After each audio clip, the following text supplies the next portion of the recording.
Archaeology has unearthed many artifacts from our near and ancient past.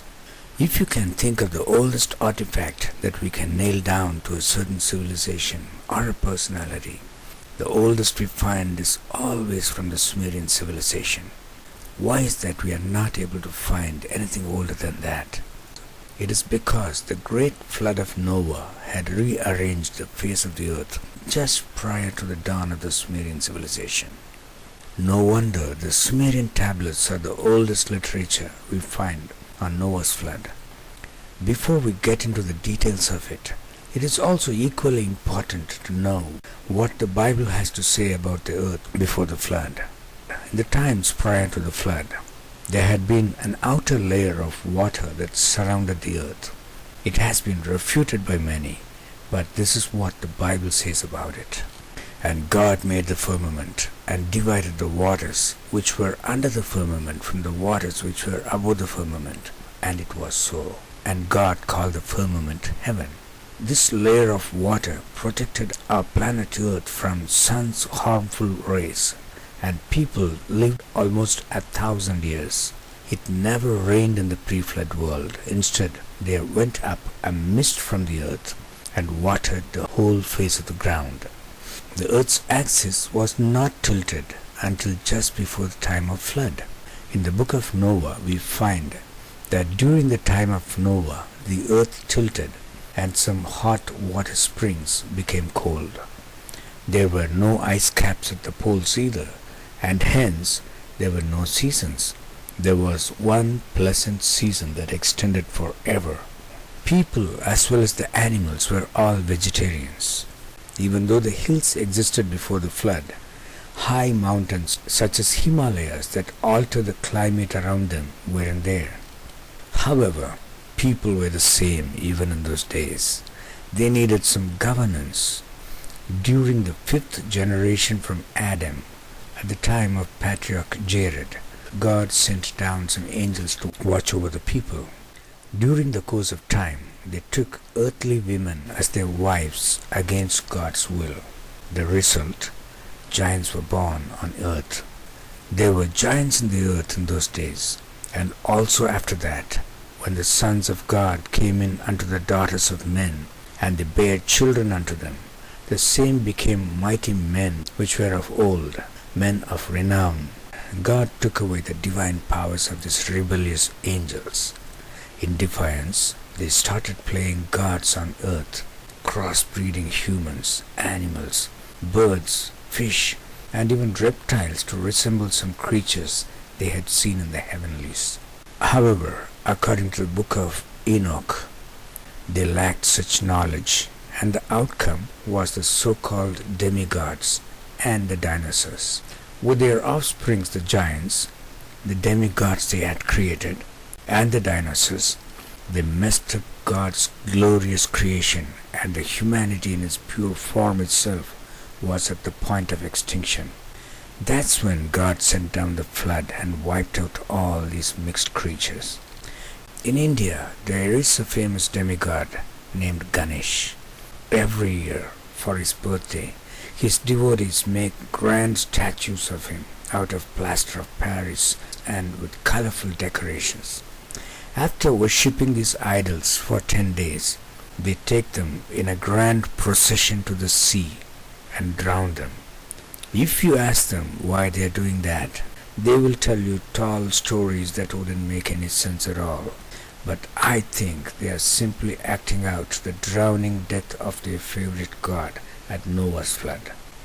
Now, the dinosaurs. The dinosaurs we dig out with tiny deformed hands are the accidental outcome of the blotched up experiments of the fallen angels on the earth. As I mentioned before, these are all mixed creatures. You can see the mixing of animals and birds and reptiles in each of these pictures. All these creatures drowned to death at the same time. That's why almost always we find them on the surface of the earth, on fairly soft sedimentary layers of the flood deposits. God let Noah and his family, along with pairs of animals and birds, escaped the flood in a large floating structure known as the ark to populate the earth all over again. That's the flood. Now, let's take a look at the effects of the flood. During the flood, the Bible says that the fountains of the great deep were broken up and the windows of heaven were opened. Drastic changes occurred when it happened. If the continental drift ever happened, it must have happened during Noah's flood, forming high folding mountains like Himalayas due to the collision of the tectonic plates that rose up toward the sky. This is when the fish fossils reached the mountain tops. This is also when the sea became salty as the waters of the deep came gushing up, dissolving the salt and minerals on its way. Even today, saltwater fish has a filter in their kidneys named glomerulus, which is useful only for the freshwater fish. Because it is of no use to them, it is in a switched off mode. Salmons manage to turn them on when they enter the fresh waters for spawning. This is an indication that they all lived in fresh water before the flood. As we saw before, the Earth's axis had tilted just before the flood. This facilitated the ice formation on the polar regions after the flood, and the world started having seasons for the first time. People's lives were shortened from being 1,000 years to 120 years in order to limit the damage anyone could cause in his or her lifespan. The vast range of blank spaces found in the human DNA, which is also known as the junk DNA, would explain this phenomena. This is also the time when God gave people meat to eat to withstand the harsh realities of the post-flood earth.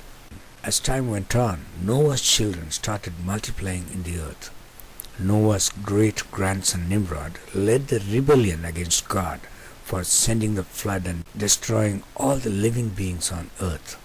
Paganism was born under Nimrod's wife Semiramis, who later became the mother goddess in all the earth's civilizations, and she continues to lead God's children astray even today.